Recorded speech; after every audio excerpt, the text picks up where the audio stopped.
नमस्कार, hot topic में आपका स्वागत है। मैं हूं अखिलेश शर्मा। पुलवामा के शहीदों की पत्नियों के धरनों के लेकर राजस्थान में बीजेपी और कांग्रेस आमने सामने हैं।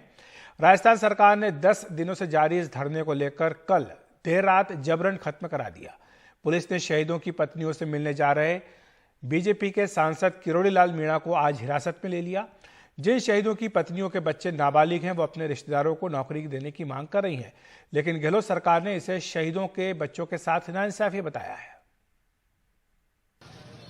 पुलवामा में शहीद हुए सीआरपीएफ जवानों की पत्नियों का धरना अब राजनीतिक टकराव का बिंदु बन चुका है। पुलिस ने देर रात जबरन धरना बंद कराया।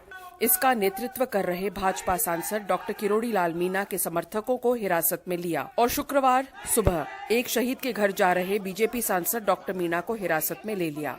जब उन्होंने पुलिस के साथ हाथापाई में चोट आने की शिकायत की तो उन्हें अस्पताल पहुंचाया।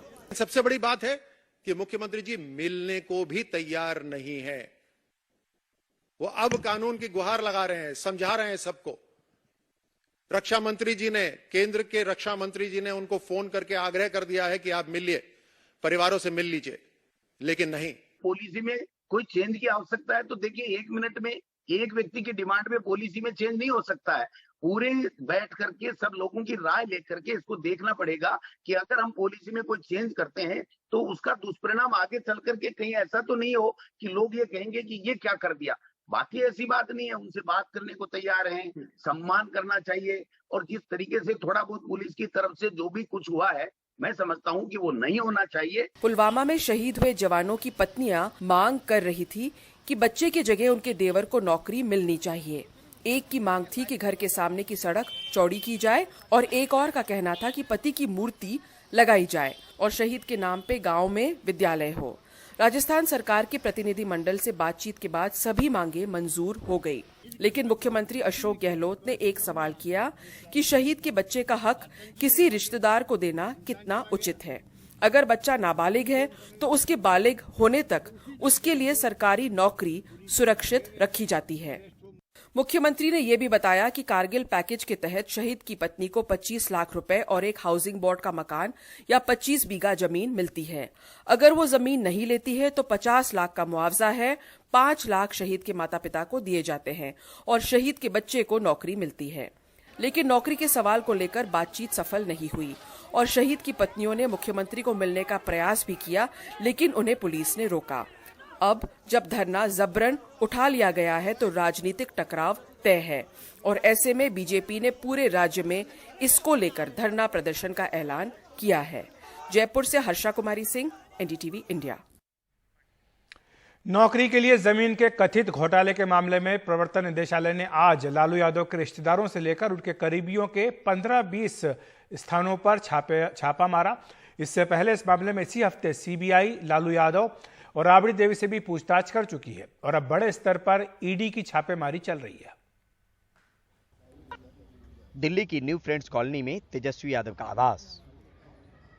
यहां शुक्रवार सुबह करीब 8:30 बजे ईडी की टीम पहुंची और सर्च ऑपरेशन चलता रहा। वहीं लालू यादव की बेटी हेमा यादव से लेकर गाजियाबाद में रह रही उनकी बेटी रागिनी यादव के घर पर भी ईडी की टीम ने छापेमारी की। सीबीआई हो, ईडी हो, अब ये संस्थाएं हैं, इनके चरित्र को इतना धूमिल कर दिया है ना भाजपा ने। अब कोई कहता है कि फलाने के सर्च ऑपरेशन वहां हो रहा है तो कतई भरोसा नहीं होता। वो उनका है ही नहीं भाई, वो तो मजबूर है, वो किसी के स्क्रिप्ट लेकर के जा रहे हैं। आज लालू जी की बेटियों पर, स्वयं तेजस्वी जी हमारे डिप्टी सीएम के घर पर जाकर के सर्च कर क्या हासिल करने के लिए? एक बंद केस को खोल करके आपकी टीस है कि अगस्त के महीने में 2022 में जो सरकार गई ना, तो वो टीस आपने इन संस्थाओं के मध्य रख दिया। ईडी यानी प्रवर्तन निदेशालय से मिली जानकारी के मुताबिक ये रेड देश के अलग अलग जगहों पर लालू यादव के रिश्तेदार और उनके करीबियों के 15 से 20 लोकेशन पर की गई। इसमें दिल्ली, यूपी, मुंबई और बिहार के इलाके शामिल हैं। इस बीच लालू यादव की बेटी रोहिणी आचार्य ने ट्वीट करके कहा कि यह अन्याय हम याद रखेंगे, सब याद रखा जाएगा। बहन के छोटे छोटे बच्चों ने क्या गुनाह किया है? गर्भवती भाभी ने क्या गुनाह किया है? क्यों सबको टॉर्चर किया जा रहा है? आज सुबह से सबको टॉर्चर किया जा रहा है। इन लोगों का गुनाह सिर्फ इतना ही है ना कि फासिस्ट और दंगाइयों के आगे कभी नहीं झुका लालू राबड़ी परिवार। तुम लोगों के इस अन्याय का जवाब वक्त आने पर मिलेगा। अब यह सब बर्दाश्त से बाहर है। घोटाला साबित करने के लिए सबूत जरूरी है और उसी सबूत की तलाश में ये छापेमारी है। ये दिल्ली में लालू प्रसाद यादव के बेटे तेजस्वी यादव का आवास है। परिवार हो, रिश्तेदार हो या फिर लालू यादव के करीबी, इस रेड में सभी रडार पर हैं। वहीं पटना के फुलवारी शरीफ इलाके में लालू यादव के करीबी और आरजेडी के पूर्व विधायक सैयद अबू दुजाना के घर पर भी ईडी की टीम शुक्रवार को पहुंची। कहा ये रेड आय से अधिक संपत्ति के मामले को लेकर है। जांच चल रही है या जांच खत्म हो गई है? कितने लोगों की टीम है? अभी कुछ नहीं पता। कितने लोगों की टीम है? कितने लोग? 4 लोगों की टीम। 4 टीम है या 4 लोगों की? 4 लोगों की। कौन सा मामला है? टाइम टेबल नहीं होती है। सुनिए, एक मिनट। कौन साइड प्लीज। किस मामले में? मामला क्या आ रहा है? मामला क्या है? मामला बता दीजिए। आय से अधिक संपत्ति का मामला चल रहा है और कुछ नहीं। आय से अधिक संपत्ति। मगर इस छापे को रेलवे में नौकरी के लिए कथित जमीन घोटाले से जोड़कर भी देखा जा रहा है। ये कथित घोटाला 2004 से 2009 के दौरान लालू प्रसाद यादव के रेल मंत्री रहने के दौरान हुआ बताया जाता है। अब बिहार में राजद की सरकार में सहयोगी जदयू भी इसको पॉलिटिकल बता रही है। 2008 में जब यह मामला उठा था तो यह मामला सीबीआई को गया था जांच के लिए। सीबीआई ने इसकी प्रारंभिक जांच करके कोई साक्ष्य नहीं पाया था और सीबीआई ने इसको फाइल को बंद कर दिया था। दूसरी बार जब सुश्री ममता बनर्जी भारत की रेल मंत्री बनी थी, उन्होंने भी इस मामले को सीबीआई को भेजा था और उसके बाद भी सीबीआई ने कोई साक्ष्य उपलब्ध नहीं है ये कह के इस मामले को बंद कर दिया। अब अचानक जब नीतीश कुमार जी महागठबंधन में शामिल हो गए और राष्ट्रीय जनता दल ने इसका तहे दिल से भरपूर स्वागत किया, तो उसके बाद इसमें कहां से साक्ष्य मिल गया भाई? आपका कहने का मतलब यह है कि लालू यादव या राबड़ी देवी या उनका परिवार आप लोगों के साथ राजनीतिक गठबंधन का खामियाजा उठा रहा है? स्वाभाविक तौर पर बिहार में जो महागठबंधन बना उसका खामियाजा है।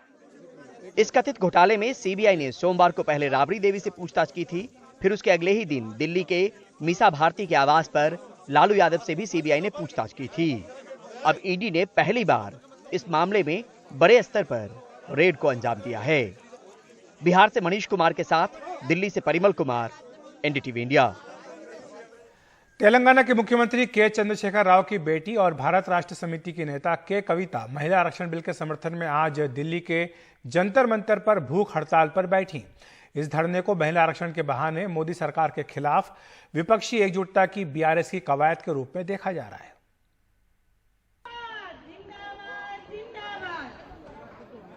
जंतर मंतर पर शुक्रवार को ये शक्ति प्रदर्शन महिला आरक्षण के नाम पर हुआ। विपक्ष के 13 दलों ने एक आवाज में मोदी सरकार पर ये आरोप लगाया कि वो जानबूझकर महिला आरक्षण बिल की बात नहीं कर रही। आज एक अच्छा अवसर है, एक हिस्टोरिक अवसर है, जहां पे फुल मेजॉरिटी का सरकार है, तो हम इस मंच से इस भारतीय जनता पार्टी सरकार को हम डिमांड करते हैं कि महिला आरक्षण बिल आप इंट्रोड्यूस करें। हम सारे दलों को एक करने का कोशिश करेंगे। उल्लेखनीय ये भी है कि इन्फोर्समेंट डायरेक्टरेट शनिवार को कविता से शराब घोटाले से जुड़े मामले में पूछताछ करने वाला है। वैसे विपक्ष में एकता केंद्रीय जांच एजेंसियों का नतीजा भी है। विपक्ष के नेता कह रहे हैं कि जहां चुनाव आने वाले होते हैं वहां मोदी सरकार अपनी जांच एजेंसियां भेज देती हैं। मनीष सिसोदिया पे कार्रवाई हो रही है, सारे विपक्ष के लोगों पे कार्रवाई हो रही है, सबको जेल में डालेंगे, सब पे सीबीआईडी छोड़ेंगे। मैंने तो कहा था कि भाई मुर्दों से भी पूछताछ के लिए कानून लेके आइए, आप जो करना है कीजिए। लेकिन लोग देख रहे हैं इस बात को और समय आने पर जवाब देंगे। पुराने बीजेपी के समर्थक दल भी इस धरने में मोदी सरकार के खिलाफ बैठे। कि हर पार्टी इसको अपने मैनिफेस्टो में रखती है। बीजेपी के मैनिफेस्टो में है, कांग्रेस के मैनिफेस्टो में है और सब पार्टियों के मैनिफेस्टो में है। लेकिन जब संसद में बात होती है तो सब चुप्पी धारण कर लेते हैं। मैं आशा रखता हूं कि इस प्रोटेस्ट के साथ संसद में फिर आवाज उठेगी और 24 की चुनाव से पहले ये बिल पास करवाया जाएगा।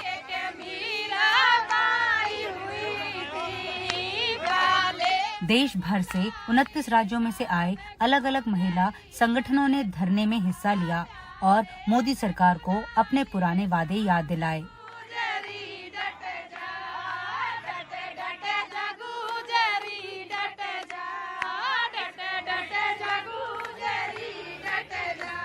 ये बहुत बड़ा मुद्दा इसलिए है कि संविधान जब हमको हर क्षेत्र में बराबरी देता है तो हमको प्रतिनिधित्व के क्षेत्र में भी बराबरी मिलनी चाहिए। और हम ये मानते हैं कि चूंकि राजनीतिक दल टिकट नहीं देते हैं महिलाओं को, इसलिए वो वहाँ पहुँच नहीं पाती हैं। इसलिए ये विधेयक का कानून में बनना जरूरी है ताकि अनिवार्य रूप से हर पार्टी को 33% जो सीटें होंगी वो सीटें आरक्षित होंगी, तो 33% जो पार्लियामेंट होगा, जो विधानसभा होगी, उसमें 33% महिलाएं होंगी ही होंगी। दिलचस्प ये भी है कि महिला आरक्षण बिल बीजेपी सरकार के घोषणा पत्र का हिस्सा था, लेकिन फिर भी सरकार इस पर कुछ नहीं बोल रही है। जय भारत। महिला आरक्षण बिल बहुत ही संजीदा मामला है, लेकिन पेचीदा मामला है। पिछले 27 सालों से इस बिल के ऊपर चर्चा हो रही है, लेकिन कोई राजनीतिक दल इसे सिरे तक नहीं ले जा पा रहा है। आज जंतर मंतर पर यहाँ पर महिलाएं अलग अलग राज्यों से इकट्ठा हुई हैं और उनका कहना है कि इस बिल को अब वो पास करवा कर ही रहेंगी। नई दिल्ली से कैमरा पर्सन संजय कौशिक के साथ नीता शर्मा, एनडीटीवी इंडिया के लिए।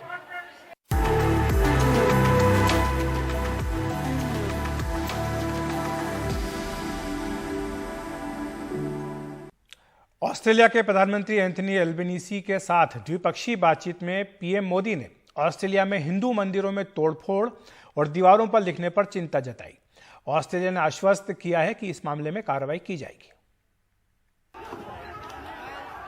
ये ऑस्ट्रेलिया के वो मंदिर हैं जिनमें पिछले महीनों में तोड़फोड़ की गई और उनकी दीवारों पर नारे लिखे गए। आरोप खालिस्तान समर्थकों पर है। अब ऑस्ट्रेलियाई पीएम एंथनी एल्बनीजी के भारत दौरे में द्विपक्षीय वार्ता के दौरान पीएम मोदी ने ये मुद्दा उठाया, जिस पर पीएम एल्बनीजी ने आश्वासन दिया कि कार्रवाई की जाएगी। यह खेद का विषय है कि पिछले कुछ सप्ताहों से ऑस्ट्रेलिया में मंदिरों पर हमलों की खबरें नियमित रूप से आ रही है। स्वाभाविक है कि ऐसे समाचार भारत में सभी लोगों को चिंतित करते हैं, हमारे मन को व्यथित करते हैं। हमारी इन भावनाओं और चिंताओं को मैंने प्रधानमंत्री एल्बनीजी के समक्ष रखा और उन्होंने मुझे आश्वस्त किया है कि भारतीय समुदाय की सेफ्टी उनके लिए विशेष प्राथमिकता है।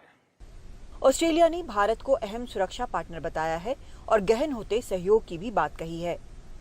Prime Minister Modi and I discussed the increasingly uncertain global security environment and committed to strengthening the Australia-India defence and security partnership to address shared challenges and work towards an open, stable and prosperous Indo-Pacific.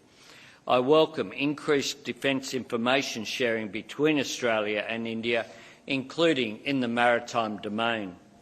दोनों देशों के बीच और भी मुद्दों पर अहम बातचीत हुई, जिनमें खास बिंदु हैं भारत मालाबार सैन्य अभियान में हिस्सा लेगा, इंडो पैसिफिक क्षेत्र में समुद्री सुरक्षा और आपसी रक्षा और सुरक्षा सहयोग, विश्वस्त और मजबूत वैश्विक सप्लाई चेन्स, समग्र आर्थिक सहयोग समझौता, शैक्षिक योग्यता की परस्पर मान्यता के लिए एक प्रक्रिया पर हस्ताक्षर।